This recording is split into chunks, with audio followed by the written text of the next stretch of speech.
Okay, hey, welcome back. We're going to knock out the French Revolution. This one's a little bit long. I'm going to try to do it all in one video, even though it is long, just to get it done for you. So we're looking at the French Revolution, liberty, equality, and fraternity, right? So in 1789, basically, everybody in France belongs to one of three social classes, or we call them estates. There's the clergy, and that's the first estate.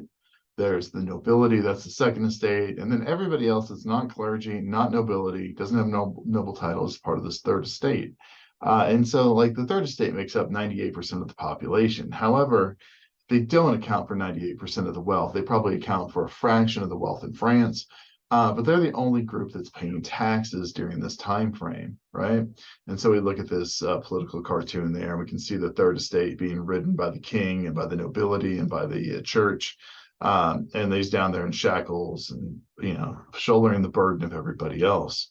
And during this time frame, so like by 1800, basically France is broke, or 1890, 1790, I'm sorry, 1790, France is basically broke. They've been fighting with England and Spain and everybody else for control of commerce and trade throughout the world. But they've had a series of absolute monarchs that have spent more money than they've brought in. They've basically wiped out the tax base that was available to them.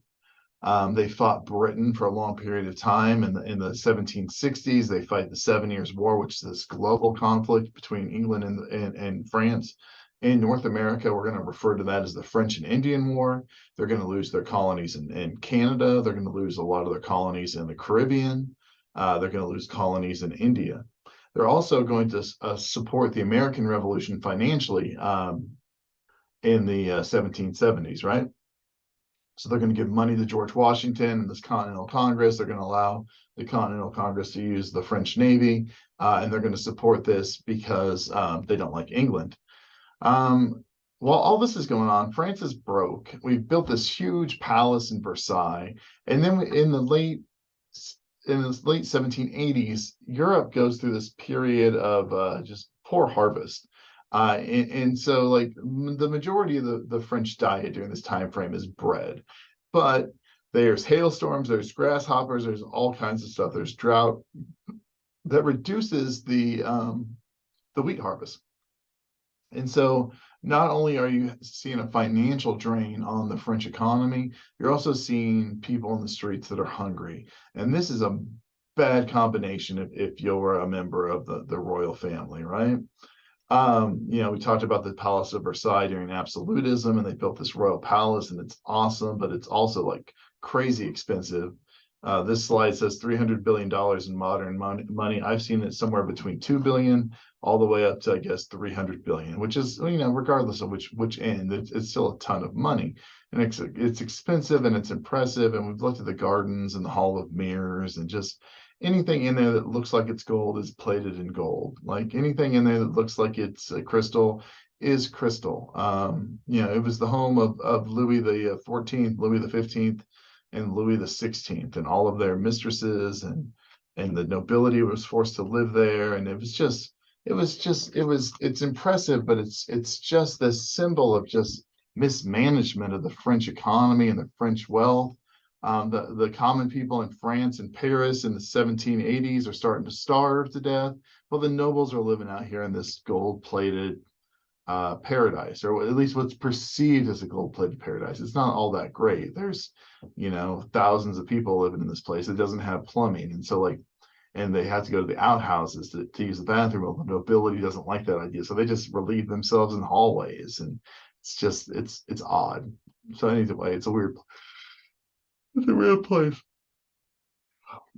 The government of France is bankrupt, right? It's facing a serious financial crisis because the common people of France are asked to shoulder the burdens of these wars and these building projects, and they're just unable to pay for it. And France doesn't modernize like England and America do during this time frame. It's not, the French kind of look down on this idea of international business, I suppose.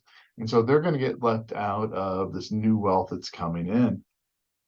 And so everything that they do is kind of like this, it's just a hole in the bucket. The water, the money's just pouring through. So they're helping the American Revolution. They're fighting wars, they're overspending, and it's just draining the French economy of money and wealth. And so when they need money and wealth to help with things like a food crisis or a famine, they don't have they don't have the resources to do that, right? Look at this political cartoon there. It says, "Where's the money?" And the financial minister says, "The money was there last time I looked." And then you have the nobility sneaking out, the nobility and the clergy that are stealing from the common people, and they're upset, right? Um,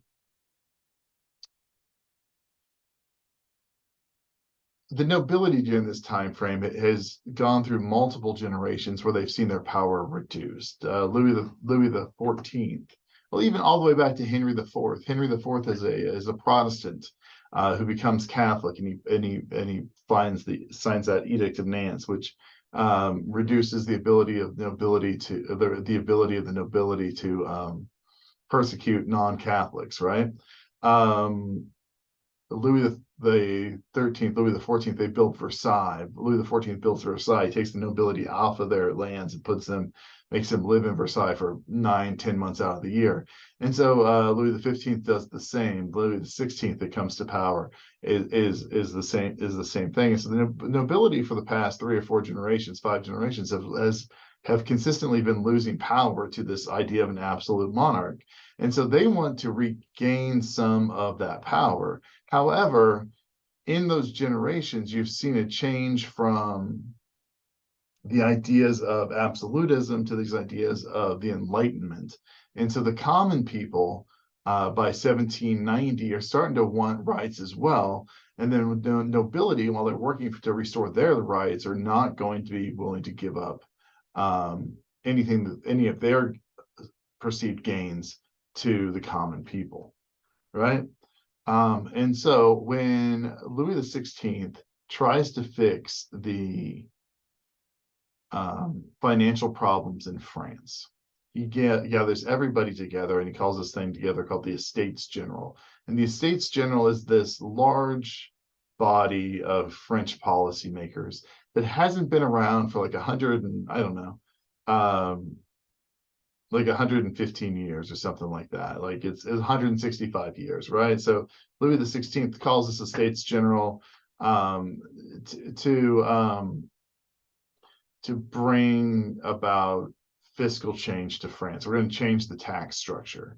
And how this works is each estate, the first estate, the second estate, and the third estate are all going to elect representatives to go to the Palace of Versailles and represent their social class, right? The clergy, that's going to be the top clergy. The nobles, it's going to be the most powerful nobles. And then this third estate, the change is going to come in the fact that these guys are going to be heavily influenced by these ideas from the Enlightenment. If you remember the Enlightenment, a lot of the Enlightenment thinkers are from France. Rousseau, Montesquieu, Voltaire, Diderot. I mean, there's four of the big boys right there that are French, that are writing in their common language. And a lot of these members of representation from the third estate are like lawyers and doctors and upper class businessmen that are literate and have read these guys, and they're really influenced by these ideas of a right to replace a government that doesn't protect their basic rights, a right to democracy, a right to a role in government, a right to free speech and free ideas. And so when they get to Versailles, they want to bring about change to the Estates General. Typically, what they would do is all three estates would meet, they would discuss something, and then they would vote individually within their estates, and whoever won would vote, who would hold. That's how the whole estate would vote. The estate would vote as a whole in the favor of the majority. So the first estate would vote, the second estate would vote, and the third estate would vote. You'd have 3 votes on an issue. Well, typically the nobility and the clergy would vote together, and the third estate would vote separately. So the third estate was always outvoted by 2% of the population, right? And so when they get there, this third estate starts to argue that, hey, you know what, instead of voting by estate, we should vote by individual. And so the third estate is going to be is going to have more representation there than the other estates. And that's going to give them more power. And so, of course, the king is going to refuse because he's going to lose all his power. The nobility is going to refuse. And so they're going to lose power. And the third estate refuses to budge on this option. Like, hey, we're not going back to the way things were. It's 165 years in the future from the last time we met, and things have changed, and you need to get with the times. All right. And so the king refuses to allow the States General to meet. And when the third estate does come back the next day to meet in this grand hall, they find the doors locked, and they get some flimsy excuse like the room is being repainted or something along those lines. So the third estate, the assembly, basically they go and they find a place to meet, and they meet inside a indoor tennis court in the Palace of Versailles.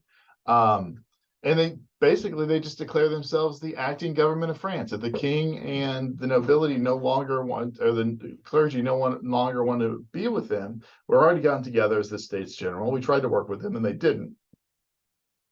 So they've declared themselves the acting government of France. And in all reality, the French Revolution's taken place at this point, right? Like the common people have risen up and they've taken the power away from the king. Now, or at least they've said they've done this. It's similar to the Declaration of Independence at this point. They've said they've taken power, but no one's actually given it to them, and they're going to have to figure out how they're going to hold on to it. They meet at this indoor tennis court in Versailles. They take the tennis court oath, and that basically says, hey, we're going to meet continuously until we write a constitution and figure out this new rule of government. So there's our picture there, right? So hearing about this, the king is concerned because all of a sudden the most important common people of France have just declared themselves the acting government. He gets everybody back together. He calls a meeting of all three orders, and at the end, he orders the third estate to disperse. You guys got to leave. This Estates General has come to an end. There's no reason to continue on this path, right?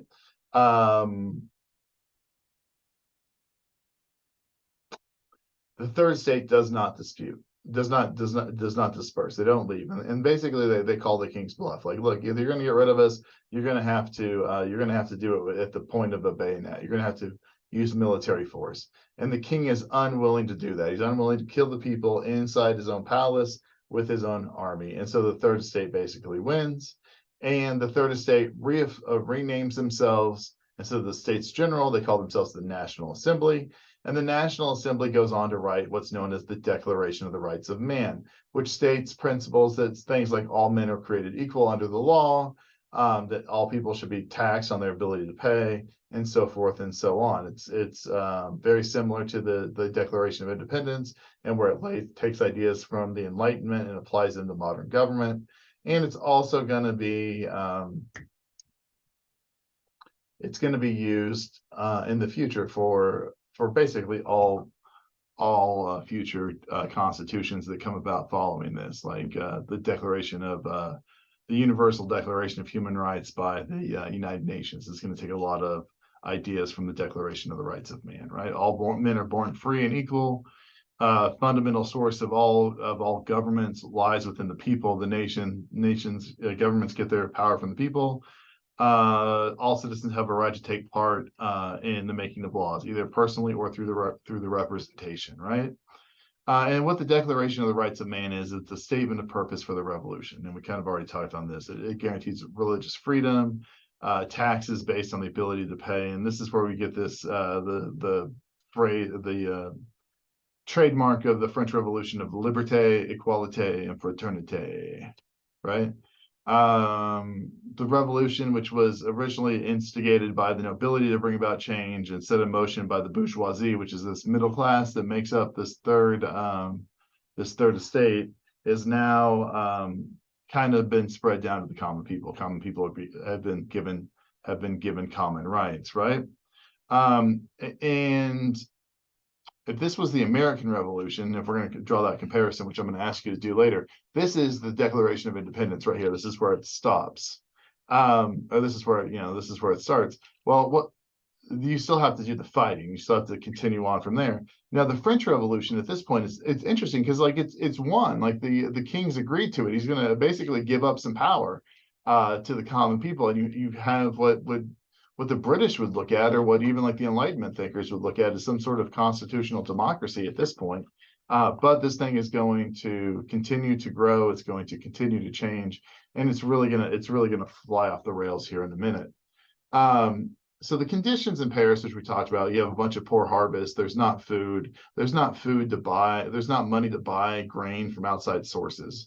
And everybody is aware. Everybody in Paris is aware of the Estates General meeting in Versailles. All right. Rumors start to spread that the king has killed all the members of the Estates General, or the Third Estate, like that he's done away with everybody, that he's going to take his troops and he's going to march them to Paris, and he's going to squash any type of revolt to his power, right? And in the past, that's probably something that would have taken place. However, Louis XVI is not that type of king, and he's willing to give up some of his powers. There's also rumors that the king and queen are hoarding grain in Versailles, and that's one of the reasons for the short, the small supply of grains and goods. So French troops start to come to the capital from Versailles, basically to spread the word of what happened.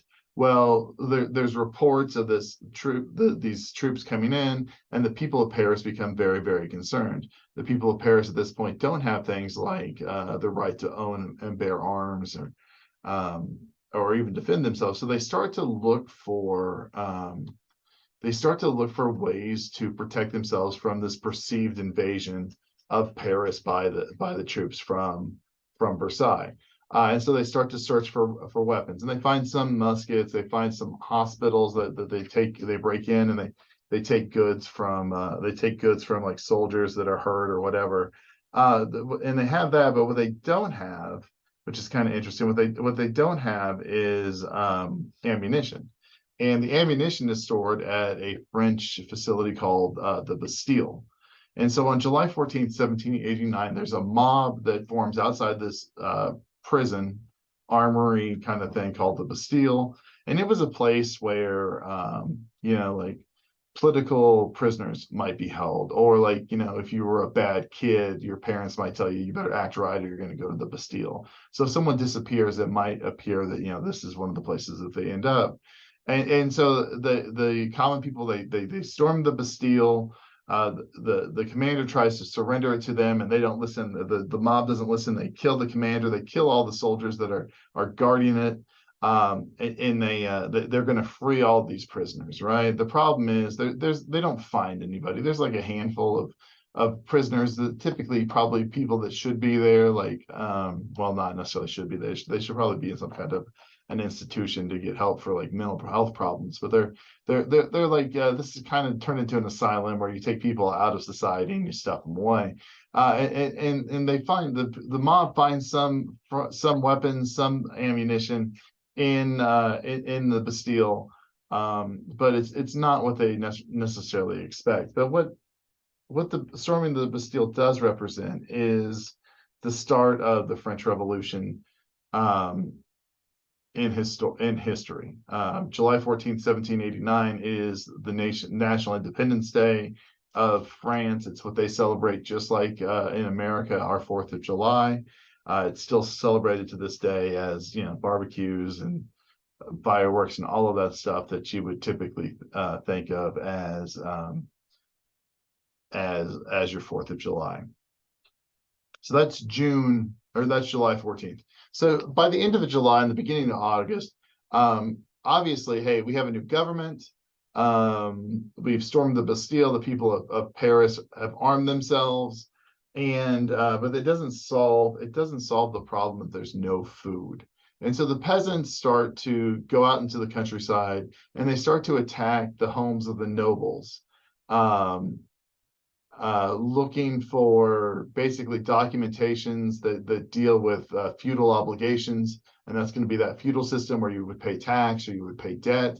And so they're looking to erase the debt of any common person to a person of nobility. They might kill nobles. They might try to look for grain. They burn chateaus or palaces. Um, and Basically how the National Assembly responds to this is on August 4th of 1789. The nobility of France gives up their feudal dues. They give up their serfdom. So anybody that's a serf that belongs to the land that belongs to a noble no longer is a serf. So they're basically freed. They give up the responsibility of paying taxes to land that's leased to individuals. They give up their tie to the French or to the church. They give up their hunting and fishing rights, which opens up the ability for the common people of France to hunt and fish on public lands. And they give up personal privileges, the privileges of the nobility. And so in one night, August 4th, basically all French people are now all of a sudden equal. You've done away with nobility, you've done away with the aristocracy, or at least title-based aristocracy. And so, all right, so the French Revolution is moving pretty well. Like we've taken away we've created some kind of a national government that's going to limit the powers of the king. We've done away with the powers of nobility. We've done away with the aristocracy, and we've given the power to the common people. Well, what's going to happen? What's going to happen next? Shouldn't everybody be happy? This is the end of feudalism. This is the end of this is kind of equality. Well, we get into October, and the harvest that year is not great again. And so you already have a country that's hungry and broke and unable to feed its people. And now all of a sudden, it's October when more grain should be coming in, and it's not. And the rumors start to spread in France that the king and the queen are hoarding grain at Versailles. And so the women of Paris basically form up, and they are going to march to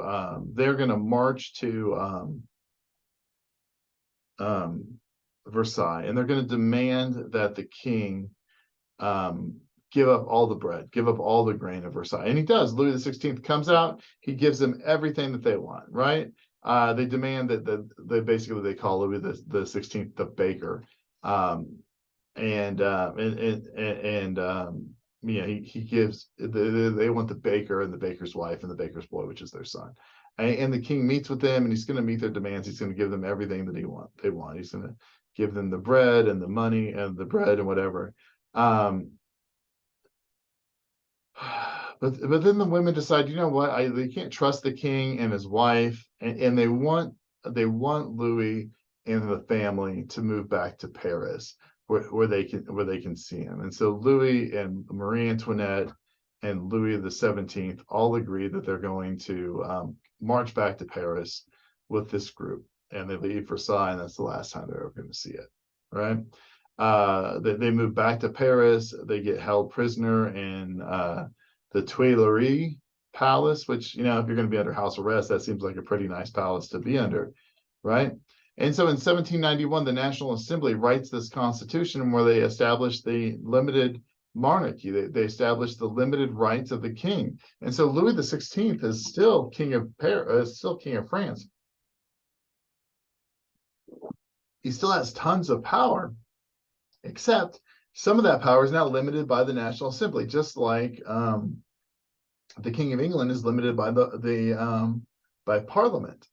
And Louis is fed up with it. He doesn't like where this revolution's going. He doesn't like that his power is being limited, and he decides he's going to make a break for it. And so some people argue that Louis the 16th is going to try to escape and reform an army and recapture France. Some people believe that he's just trying to get away, that he doesn't want to be in France anymore. Okay, Marie Antoinette is from Austria. Her brother is the Holy Roman Emperor, right? So he has a lot of power. And they basically they dress up in disguises. The king disguises himself as like a servant. The son dresses up like a girl, and they get in the carriage, and they make a break for Austria, right? They get to a border town of Arnaz, and the king is recognized as they try to pay their bill um, at this stop, this carriage stop, where the matron of the tavern or the restaurant that they stop in looks at a coin and compares it to Louis's face and basically like, hey, that's you. And so, hey, he gets recognized by that. And so the townspeople, they rush in and they capture Louis and his family and they drag him back to Paris. And so whatever power or goodwill Louis XVI had with the National Assembly and the people of France at that point is basically done because the public looks at Louis's actions as that of treason, as traitors. He was gonna flee the country and return with an army and try to take back his power, or at least he was going to flee the country, and he's not a friend of the revolution at this point, right? And so about that time, you have two very powerful men in Europe that issue something called the Declaration of Pilsen, in which the king of Prussia and the Holy Roman Emperor basically argue. They make a statement that says like, look, if the king and queen are harmed, then Prussia and Austria would attack France. Prussia is from more or less they share a border with France, and Leopold II is Marie Antoinette, the Queen of France. That's her brother. And they're kind of concerned about them, but they're also concerned about the revolution moving because ultimately, Frederick Wilhelm II and Leopold II, if this revolution spreads out of the borders of France, well, then maybe they have to deal with their people as well. And we've all seen the outcome of the English Civil War, which is problematic for these guys because Charles I gets his head chopped off, and so they're kind of, everybody's watching this French Revolution, trying to figure out what's going to go on. And so in 1791, the Legislative Assembly takes office, and this is made up of people that are elected in free and fair elections throughout France, right? And so it's no longer just like the best and the brightest that were part of that third estate. It's really going to be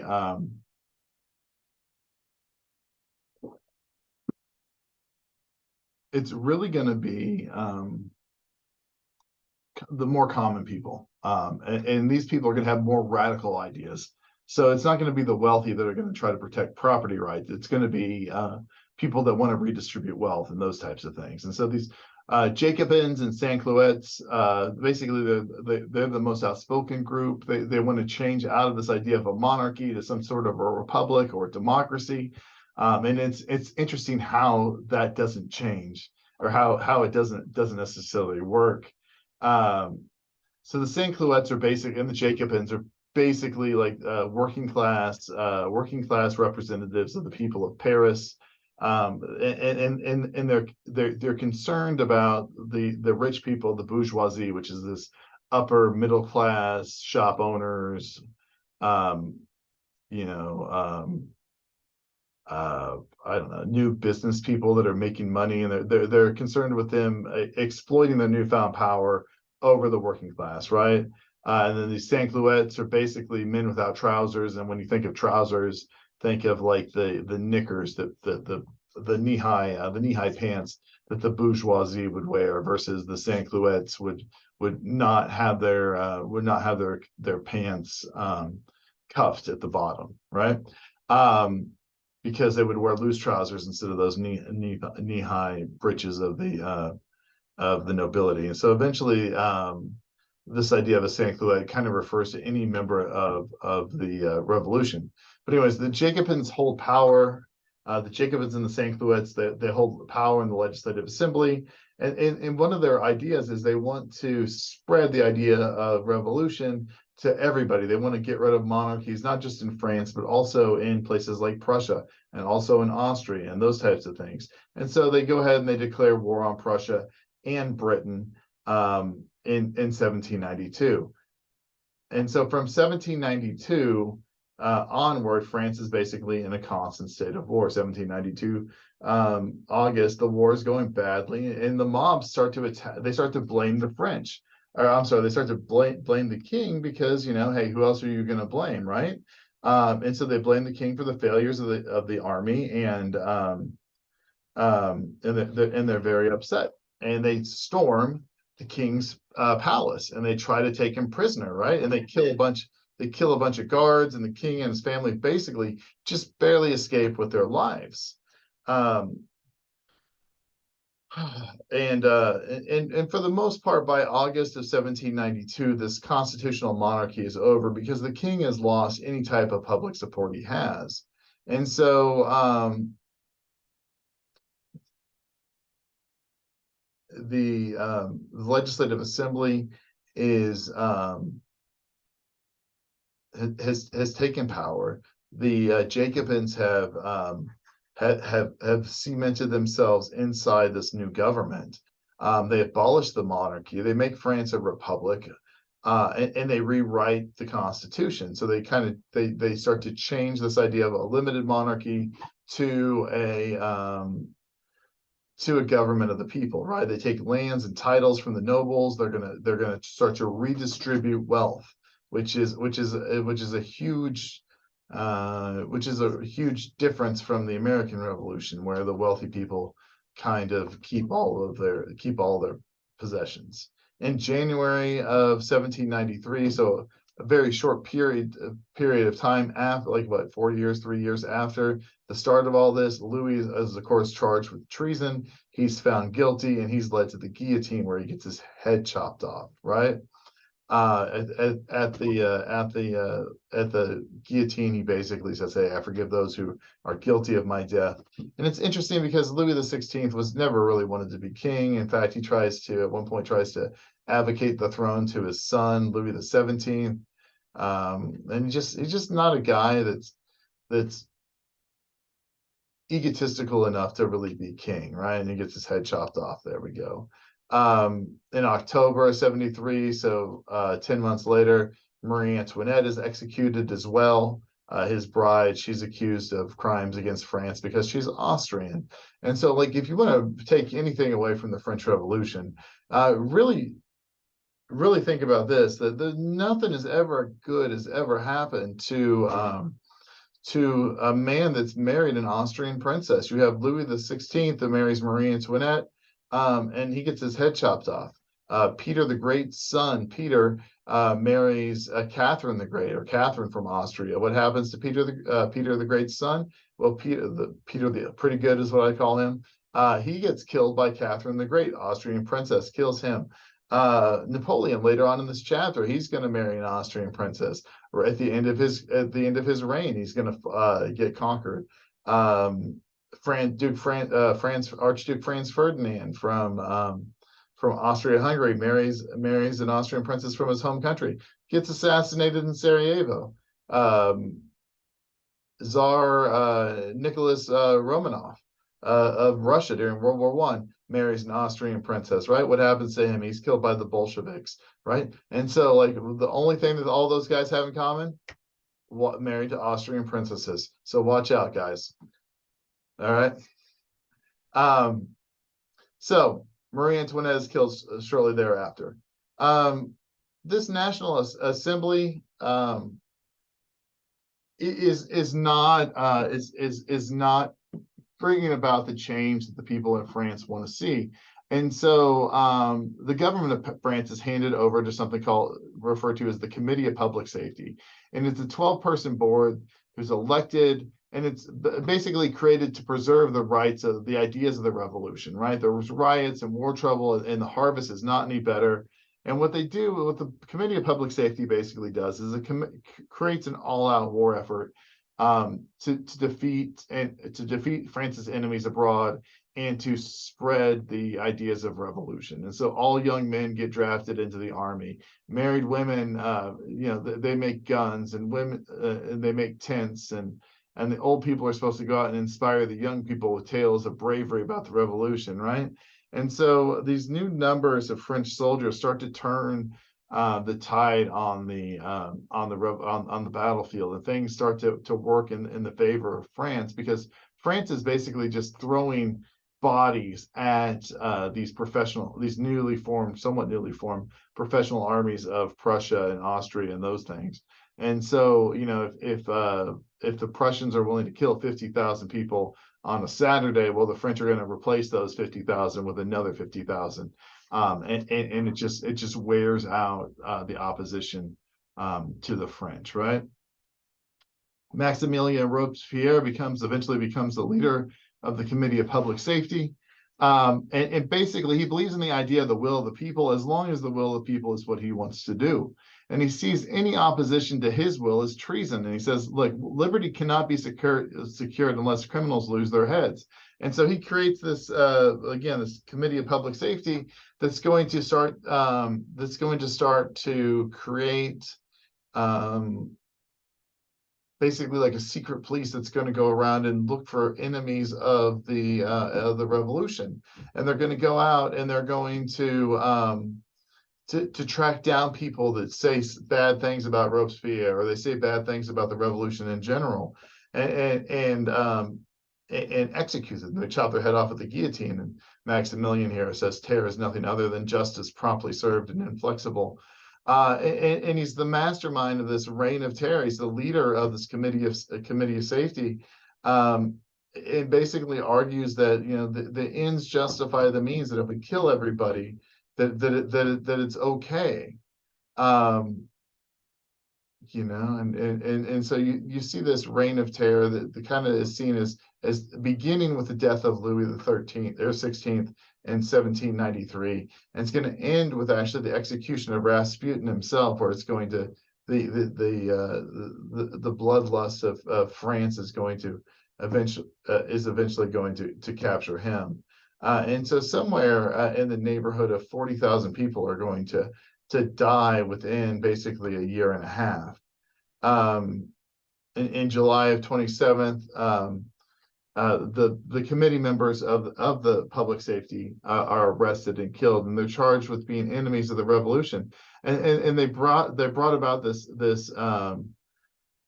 it brings about the end of the reign of terror. One of the interesting things is when Rasputin is caught, he like writes out these notes about how he still believes in what he did was right, and then he tries to take his own life, and so he shoots himself in the head. But it's 1794, and so like guns aren't very efficient, and so the gun barrel blows up and it blows his jaw in half, basically blows his jaw off.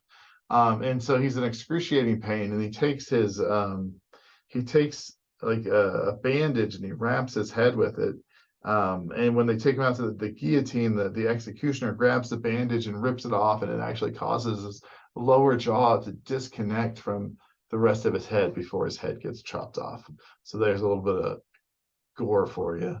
In 1795, we have something called the Directory that takes over, and this is just a 5-man council with 2 houses of the legislature, and it's weak, and there's the war, and there's not a whole lot of food, and the prices, you're 6 years into the revolution and things aren't necessarily getting better, and people have grown tired of this instability of bloodshed of the war of terror, and they're ready for something more moderate, right? But this directory is not really what they're looking for. It's more conservative, and it's not as wild as Jacobins that have these secret police that are going around and grabbing people, but it's just ineffective. And so there's a very popular general by the name of Napoleon Bonaparte that rides into Paris in 1799, and he overthrows the Directory. Basically, deposes the Directory, claims the power of France for himself, or names himself the acting government in France.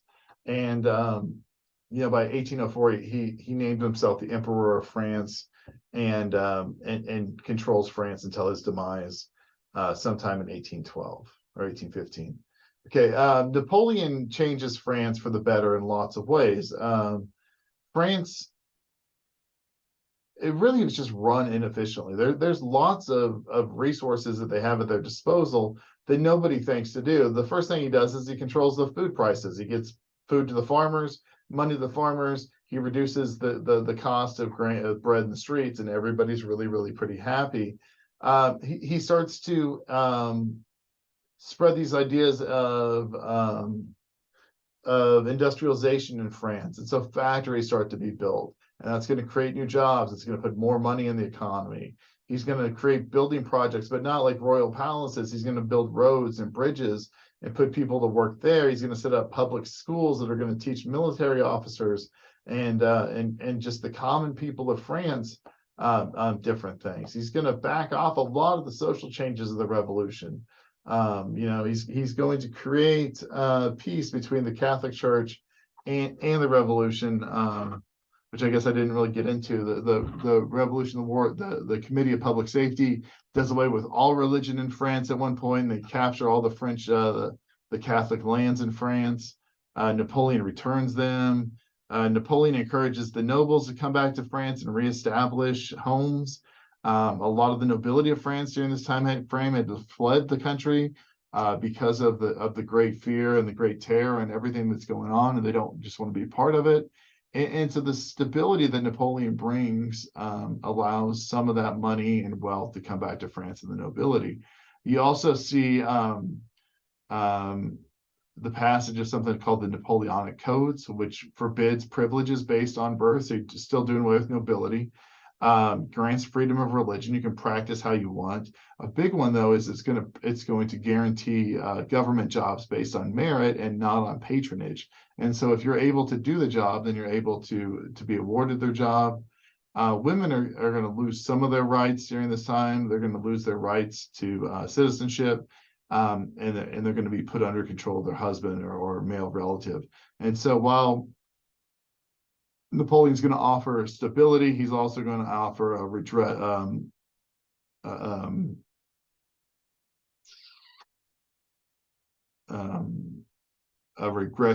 in the ideas of citizenship for women, right? Napoleon's a great general. He's going to lead his armies against France and all of Europe, and he's going to continue drafting people. And France is going to have this huge army compared to the rest of Europe.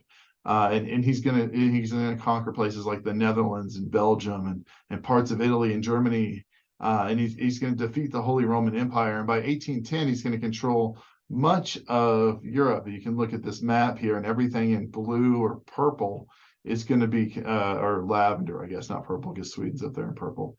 Is going to belong to Napoleon. And so like just adding this much land and wealth adding this much land is going to increase the wealth of Europe. And so many Europeans are going to see these ideas like, hey, we're freeing ourselves from monarchs, but we kind of want to rule ourselves. And so you start to see the birth of nationalism, this pride in this one's country, and people start to revolt against the French. And so Britain is really the only major European nation that's not under control of Napoleon. And so the British and the French, they fight these massive naval battles, and they impose blockades on each other, and it causes prices to fluctuate in France and people to get unhappy. And so in order to stop this, Napoleon basically creates this continental system, I believe is what it's called, the continental system, in which he takes over all trade in all of Europe outside of like Britain and Sweden and those types of places. And so he starts to control that. Europe, Denmark, Sweden, Portugal start to boycott England during that time frame. England starts to seize former French colonies in the Caribbean. There's a revolt on one of the French islands in modern day Haiti, in which the slaves revolt and take over control of the island.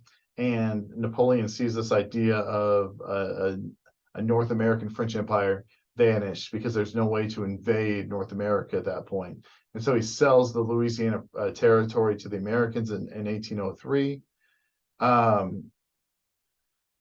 I don't know. Napoleon demands that Denmark and Portugal comply with his boycott, and they start to, and when Portugal doesn't, he launches Napoleon launches an invasion of Spain and Portugal. And Napoleon and the king had been allies.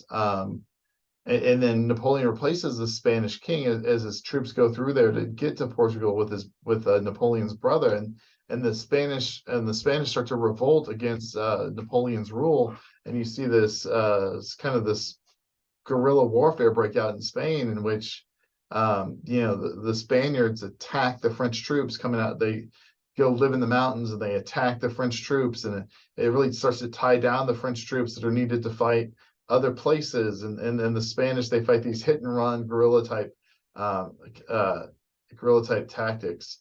And France is trapped in this new war where there's no types of battles. I spell guerrillas. Anyways, this new type of warfare where there's no battles and there's only small fights with this elusive enemy. And over 7 years, 200,000 French troops are picked off slowly, right?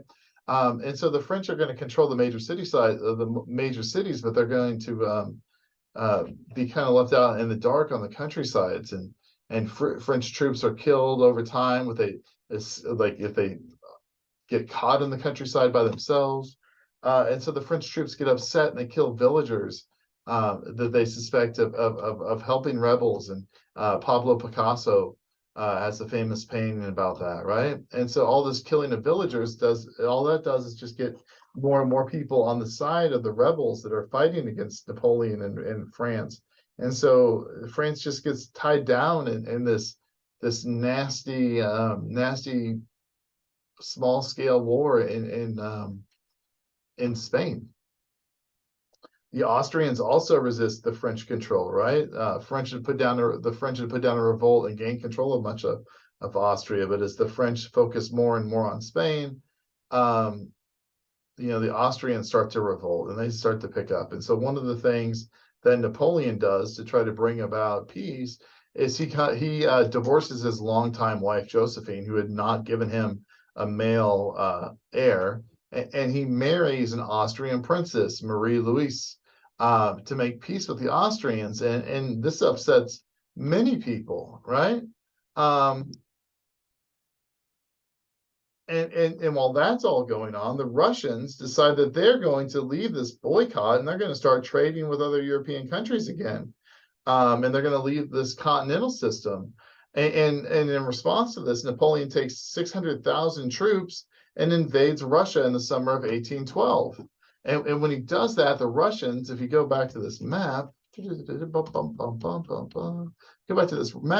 Russia has a lot of land. And I mean, in fact, Russia continues well past the computer screen over there, right? And so what the Russians are going to do is they're going to employ this idea of a scorched earth policy, in which they're going to burn their crops and they're going to burn everything that they possibly can as they retreat. And so they're going to trade land for time. And Napoleon eventually gets to Moscow in September, but he sees that, hey, I have no food or supplies to feed my army during this Russian winter. And so he orders a quick retreat. And so during this retreat, the Russians start to counterattack and they slow down the French retreat back into France. And so, they're picking the French off one at a time, or the French get bogged down in the fall rains and then the winter weather of Russia. And of the 600,000 that leave France to invade Russia, only 10,000 of them return. And so it's a total disaster for the French, right? And so Napoleon hustles back. He creates a new army, and he because all the other countries like Britain are coming for him at this point because Napoleon's weak, and Napoleon tries to fight the British and is defeated at the Battle of Nations at Lespig, and he's exiled to an island in the Mediterranean. And it's believed that, hey, it's going to be just fine. Napoleon's going to stay there and everything's going to be fine. The royalty of Europe takes Louis the 1516, the 17th. Louis the 17th is the brother of Louis the 16th and places him in charge of France. But ultimately he's a weak king and he's not well liked. And so Napoleon escapes from his prison and takes control of France once again, creates a new army, and he marches them out and is promptly defeated at the Battle of Waterloo on June 18th, 1815. And Napoleon is sent to St. Helena in South Atlantic, where he dies of poison. So after Napoleon and after the French Revolution, there's a lot of changes in France. Well, one, or just changes in Europe. One, you're starting to see the decrease in the power of monarchy and the increase of the ideas of the Enlightenment. You're also starting to see the problems that could happen if Republican governments spin out of control, like during the periods of the Committee of Public Safety, right? You see the return of monarchs to places like France and Spain and Italy. And you see the redrawing of borders. You can see here, this is Europe before Napoleon. And over here on the right is Europe after Napoleon. And you see lots of different consolidations of nations and growth and power. And so we see that. That's kind of where we are with the French Revolution. You know, it starts off as this wonderful thing where a lot of the common people of France are going to gain power, and it ends up where a lot of people, the common people of France, lose their lives either through the use of terror and the reign of terror, or through combat during the Napoleonic Wars. So, all right, hopefully that gives you a little bit of an oversight of the French Revolution and Napoleon, and I will see you next time when we talk about the Industrial Revolution.